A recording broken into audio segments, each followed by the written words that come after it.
요한복음 16장 1절에서 8절을 보겠습니다. 내가 떠나가는 것이 유익이라. 예수님이 나의 사랑 안에 거하고 내 계명을 지키라 말씀하신 것은 십자가의 은혜와 사랑을 알고 깨달아 믿어야 한다는 뜻이며, 이렇게 깨달은 복음의 말씀을 이웃에게 흘려주는 삶을 살아서 그들도 구원받게 해야 한다는 뜻이라 말씀드렸습니다. 이렇게 복음을 전하면 예수님이 핍박을 받고 죽임을 당하신 것처럼 제자들도 핍박을 받고 죽임을 당하는 것이 당연하다고 말씀해 주셨습니다. 이 사실을 모르고 복음을 전하고 있다가 핍박을 받으면 혹 실족할 것으로 생각하여 예수님은 미리 제자들에게 말씀해 주셨다고 본문 1절은 말하고 있습니다. 1절부터 3절까지 보겠습니다. 요한복음 16장 1절 성령의 일, 내가 이것을 너희에게 이름은 너희로 실족하지 않게 하려 함이니 사람들이 너희를 출교할 뿐 아니라 때가 이르면 물은 너희를 죽이는 자가 생각하기를 이것이 하나님을 섬기는 일이라 하리라. 그들이 이런 일을 할 것은 아버지와 나를 알지 못함이다. 복음을 전하는 자들은 핍박하고 죽이는 것은 하나님의 뜻을 알지 못하고 하나님을 섬기는 자들이 하는 일로 이것이 하나님의 뜻이라 생각하고 복음 전도자들을 핍박하고 죽인다는 것입니다. 사도 바울도 복음을 알기 전에는 복음을 전하는 자들을 핍박했다고 빌립보서 3장 5절에서 6절은 말하고 있습니다. 빌립보서 3장 5절, 나는 8일 만에 할례를 받고 이스라엘 족속이요 베냐민 지파요 히브리인 중에 히브리인이요 율법으로는 바리새인이요 열심으로는 교회를 박해하고 율법의 의로는 흠이 없는 자라. 사도 바울은 복음을 알고 난 후에야 비로소 자신의 잘못을 깨달은 것입니다. 사도 바울도 예수 믿는 자들을 핍박하는 것이 하나님을 섬기는 일로 생각하고 핍박했지만 복음을 알고 나니 그것이 하나님을 섬기는 일이 아님을 알게 된 것입니다. 예수님은 원수도 사랑하라 말씀하셨고 서로 사랑하라 말씀해 주셨습니다. 예수님을 믿는 사람이든 믿지 않는 사람이든 모두에게 대항하지 말고 서로 싸우지 말라는 것으로 그들도 구원받을 수 있도록 서로 사랑하는 삶을 살아야 한다고 가르쳐 주신 것입니다. 이처럼 복음을 전하면 핍박을 당하고 죽임을 당한다는 것을 미리 알려주신 것은 실족하지 않게 하기 위함이라는 것입니다. 하나님의 일을 하면 더 부자가 되고 건강해져야 한다고 생각하는데 이와 다르게 핍박을 받으면 실족하여 넘어지게 되는 것입니다. 그것을 방지하기 위함인데 이제서야 제자들에게 이렇게 말씀하시는 이유를 본문 4절에서 5절은 이렇게 말하고 있습니다. 요한복음 16장 4절, 오직 너희에게 이 말을 한 것은 너희로 그때를 당하면 내가 너희에게 말한 이것을 기억나게 하려 하며 처음부터 이 말을 하지 아니한 것은 내가 너희와 함께 있었음이라. 지금까지는 예수님이 전하시는 복음의 말씀을 제자들이 깨닫지 못했지만 이제는 성령이 오셔서 복음의 말씀을 깨닫게 되어 복음을 전하게 되므로 복음을 전하면 핍박을 받는 것임을 알리고 계신다는 뜻입니다. 복음을 전하다 핍박을 받더라도 이 말씀을 기억나게 하여 넘어지지 않게 하기 위함이라는 것입니다. 이어지는 본문 5절에서 6절을 보겠습니다. 요한복음 16장 5절, 지금 내가 나를 보내신 이에게로 가는데 너희 중에서 나더러 어디로 가는지 묻는 자가 없고 도리어 내가 이 말을 함으로 너희 마음에 근심이 가득하였도다. 예수님이 왜 십자가를 지고 죽으시고 부활하셔야만 하는지 묻는 자가 없다는 뜻으로 제자들은 육적인 것을 얻을 목적으로 예수님을 따르고 있다는 뜻입니다. 예수님은 제자들에게 죽으시고 부활하실 것을 여러 번 말씀하셨는데 왜 이렇게 말씀하시는지를 묻지 않았다는 뜻입니다. 예수님이 제자들을 떠나실 것을 요한복음에 기록된 말씀만 살펴보겠습니다. 요한복음 3장 13절 하늘에서 내려온 자 곧 인자 외에는 하늘에 올라간 자가 없느니라. 모세가 광야에서 뱀을 든 것 같이 인자도 들려야 하리니. 모세가 광야에서 놋뱀을 장대 위에 높이 매달아 백성들의 생명을 살린 것처럼 예수님도 십자가에서 높이 들려 죽으시고 부활하여 저와 여러분의 생명을 살리실 것을 말씀해 주신 것입니다. 그런데 제자들은 이 말씀을 무슨 의미로 말씀하신 것인지 알지도 못하고 묻지도 않았다는 뜻입니다. 요한복음 8장 21절을 보겠습니다. 요한복음 8장 21절 내가 가는 곳 다시 이르시되 내가 가리니 너희가 나를 찾다가 너희 죄 가운데서 죽겠고 내가 가는 곳에는 너희가 오지 못하리라. 예수님이 바리새인과의 대화에서 하시는 말씀입니다. 예수님을 배척하고 율법을 지켜 의롭다 여김을 받으려 하는 바리새인들은 죄를 사함받지 못해 죄 가운데 있다는 뜻인 것입니다. 세상에 살아가는 사람 중에 의인은 없나니 하나도 없다는 성경은 말씀하고 있는데 자신들도 죄 가운데 있음을 알지 못하는 자들인 것입니다. 그래서 이들은 죽으시고 부활하여 만왕의 왕이 되신 예수님이 다스리는 나라에는 들어오지 못한다고 말씀하시는 것입니다. 또 요한복음 10장 11절을 보겠습니다. 나는 선한 목자라 선한 목자는 양들을 위하여 목숨을 버리거니와. 예수님은 선한 목자로 양들의 생명을 구원하기 위하여 십자가에서 목숨을 버리실 것을 말씀하고 있고 예수님보다 먼저 온 자인 율법은 사꾼으로 이리가 오는 것을 보면 도망한다는 것으로 율법의 행위로는 구원받지 못한다는 것입니다. 즉 하나님께 잘 보여서 구원받으려는 모든 행위로는 그 누구도 구원받지 못한다는 뜻인 것입니다. 또 요한복음 12장 24절을 보겠습니다. 내가 진실로 진실로 너희에게 이르노니 한 알의 밀이 땅에 떨어져 죽지 아니하며 한 알 그대로 있고 죽으면 많은 열매를 맺느니라.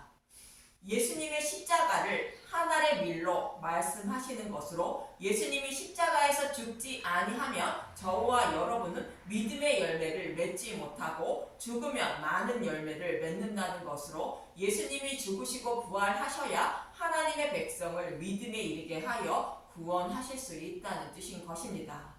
이처럼 예수님은 자신이 죽으시고 부활하여 하나님 백성을 구원하실 것을 여러 번 말씀하고 있었는데 제자들은 이 말씀을 듣고도 왜 예수님이 죽으시고 부활하셔야만 하는지 묻는 자가 아무도 없었다는 것이며 제자들을 떠나 아버지께로 가신다고 하니 근심만 가득했다는 것입니다. 그래서 예수님이 죽으시고 부활하셔야 하는 이유를 이어지는 본문 7절부터 말씀해주고 있습니다. 이 말씀을 요한복음 14장 2절에서 3절에 예수님이 거처를 예비하러 가신다는 말씀을 기억하시고 들으시길 바랍니다. 요한복음 14장 2절 내 아버지 집에 거할 곳이 많도다. 그렇지 않으면 너희에게 일렀으리라. 내가 너희를 위하여 거처를 예비하러 가노니 가서 너희를 위하여 거처를 예비하면 내가 다시 와서 너희를 내게로 영접하여 나 있는 곳에 너희도 있게 하리라. 여기서 예수님이 거처를 예비하러 가신다는 뜻은 우리를 구원하실 모든 여건을 마련하신다는 뜻으로 십자가에서 대속제물로 죽으시고 부활 승천하신다는 뜻인 것입니다. 이 일을 다 이루어야 예수님이 성령님이 다시 오셔서 예수님을 영접하게 하여 구원해 주실 수 있다는 뜻인 것입니다. 예수님이 죽으시고 부활하여 성령님이 오시지 않으면 복음을 깨달아 믿지 못해 구원받을 수 없다는 뜻이며 성령님이 오셔야만 복음을 깨달아 믿어 구원받을 수 있다는 뜻인 것입니다. 그래서 이어지는 본문 7절은 이렇게 말씀하시는 것입니다. 요한복음 16장 7절 그러나 내가 너희에게 실상을 말하노니 내가 떠나가는 것이 너희에게 유익이라. 내가 떠나가지 아니하면 보혜사가 너희에게 오시지 아니할 것이요 가면 내가 그를 너희에게로 보내리니. 예수님이 제자들을 떠나가야 또 다른 보혜사인 성령님이 오셔서 진리의 길로 인도하여 구원해 주실 수 있다는 뜻이며, 예수님이 죽으시고 부활하지 않으면 또 다른 보혜사인 성령님이 오시지 않아 진리의 길을 걸어갈 수 없어 구원받지 못한다는 뜻인 것입니다. 이 말씀은 이미 구약에서 말씀하고 있었습니다. 레위기 25장 8절에서 13절만 보겠습니다. 레위기 25장 8절 희년 너는 7 안식년을 계수할지니 이는 7년이 7번인즉 안식이 7번 동안 곧 49년이라. 7 안식년을 계수하는데 7년이 7번이라는 것은 안식일 전날 예수님이 죽으시고 49일이 되었다는 뜻인 것입니다. 즉 희년인 오순절이 되기 바로 전날을 상징하는 말씀인 것입니다. 레위기 25장 9절 일곱째 달 열흘날은 속죄일이니 너는 뿔나팔 소리를 내되 전국에서 뿔나팔을 크게 불지니. 희년이 되기 전인 7월 10일은 대속죄일 날에 뿔나팔을 크게 불라는 것은 이제 구원의 때가 되었다는 것을 널리 알리라는 뜻인 것입니다. 즉 예수님이 죽으시고 부활 승천하심으로 성령님이 오셔서 구원받을 때가 되었다는 것을 전국에서 곧 온 땅에서 외치라는 뜻인 것입니다. 여기서 뿔나팔은 쇼파르라는 히브리어로 색이다라는 뜻인 것입니다. 반짝반짝 빛나다, 아름답다라는 뜻을 가진 샤파르라는 단어에서 유래된 단어로 아름다운 소리를 내는 나팔이라는 뜻으로 구원의 기쁜 소식을 전하는 소리를 말하고 있습니다. 이제 구원받을 때가 되었다는 뜻인데 이어지는 10절은 이렇게 말하고 있습니다. 레위기 25장 10절 너희는 50년째 해를 거룩하게 하여 그 땅에 있는 모든 주민을 위하여 자유를 공포하라. 이 해는 너희에게 희년이니 너희는 각각 자기의 소유지로 돌아가며 각각 자기의 가족에게로 돌아갈지며. 여기서 자유를 공포하라는 것으로 이제 각각 자기 가족에게로 돌아갈 때가 되었다는 것입니다. 먹고 살 양식이 없어 자신의 기업인 토지를 팔고 또 가족까지 노예로 팔았더라도 아무 조건 없이 가족에게로 돌아갈 때가 되었다는 것입니다. 이 말씀은 사탄의 노예로 살아가는 저와 여러분을 토지나 가족에 비유하여 말씀하시는 것입니다. 저와 여러분이 아무 조건 없이 하늘에 계신 하나님 아버지께로 돌아갈 때가 되었다는 뜻인 것입니다. 어떻게 아무 조건 없이 돌아가게 되는지 이어지는 11절에서 12절은 이렇게 말하고 있는 것입니다. 레위기 25장 11절 그 50년째 해는 너희의 희년이니 너희는 파종하지 말며 스스로 난 것을 거두지 말며 가꾸지 아니한 포도를 거두지 말라. 이는 희년이니 너희에게 거룩함이니라. 너희는 밭의 소출을 먹으리라. 50년째 해가 희년이라는 것은 오순절을 말하는 것으로 복음의 시대를 말합니다. 이때는 우리가 파종하지 말며 스스로 난 것을 거두지 말라는 것은 우리의 열심과 노력으로 죄를 범하지 않아 구원받으려는 생각과 하나님이 심고 가꾸어 주신 양식이 곧 복음이 아닌 다른 복음은 받아들이지 말라는 뜻입니다. 그리고 밭의 소출을 먹어야 한다는 것입니다. 여기서 밭의 소출은 하나님의 밀이 되어 죽으시고 부활하신 복음의 말씀을 먹어야 한다는 뜻인 것입니다. 복음의 말씀을 먹어야 성령님이 오셔서 믿음에 이르게 하심으로 구원받을 수 있다는 뜻이며, 그렇지 않으면 믿음에 이르지 못하여 구원받을 수 없다는 뜻인 것입니다. 그래서 예수님은 성령님이 오시면 가르쳐주신 복음의 말씀을 기억나게 하고 생각나게 하여 진리의 길로 인도해 주어 구원해 주신다고 말씀하시는 것입니다. 이렇게 해야 구원받을 수 있으므로 내가 떠나가는 것이 유익이라 말씀하시는 것입니다. 이와 동일한 말씀을 다른 모형으로 말씀하고 있는 이사야 48장 14절에서 16절을 잠깐 보겠습니다. 이사야 48장 14절 너희는 다 모여 들으라. 나 여호와가 사랑하는 자는 나의 기뻐하는 뜻을 바벨론에 행하리니 그의 팔이 갈대인에게 임하실 것이라. 그들 중에 누가 이 일을 알게 하였느냐? 이 말씀의 배경은 바벨론 포로에 끌려간 이스라엘 백성을 포로에서 돌아오게 한다는 뜻인데, 이스라엘 백성이 바벨론 포로에 끌려가기 전부터 70년이 되면 포로에서 돌아오게 할 것임을 이미 말씀하고 있었습니다. 예레미야 29장 10절 여호와께서 이와 같이 말씀하시니라. 바벨론에서 70년이 차면 내가 너희를 돌보고 나의 선한 말을 너희에게 성취하여 너희를 이곳으로 돌아오게 하리라. 이 말씀의 의미는 사탄의 노예로 살아가는 저와 여러분을 어떻게 구원하실 것인지를 창세로부터 말씀해 주셨고, 그 때가 이르렀으므로 그 일을 행하신다는 뜻을 담고 있는 것입니다. 그런데 나 여호와가 사랑하는 자가 나의 기뻐하는 뜻을 바벨론에 행한다는 것은 바사왕 고레스가 바벨론을 멸망시키고 이스라엘 백성을 포로에서 돌아오게 한다는 뜻인 것입니다. 여기서 바사왕 고레스는 예수님을 상징하는 자로, 고레스가 바벨론을 무너뜨리고 이스라엘 백성을 포로에서 돌아오게 한 것처럼 예수님이 십자가에서 영적 바벨론을 무너뜨리시고 사탄의 포로에 있는 저와 여러분을 본향인 하나님 나라로 돌아가게 하실 것을 모형하고 있는 것입니다. 어떻게 포로에서 돌아오게 하시는지 이어지는 15절에서 16절을 보겠습니다. 이사야서 48장 15절 나 곧 내가 말하였고 또 내가 그를 부르며 그를 인도하였나니 그 길이 형통하리라. 너희는 내게 가까이 나와 이것을 들으라. 내가 처음부터 비밀이 말하지 아니하였나니 그것이 있을 때부터 내가 거기에 있었노라 하였느니라. 이제는 주 여호와께서 나와 그의 영을 보내셨느니라.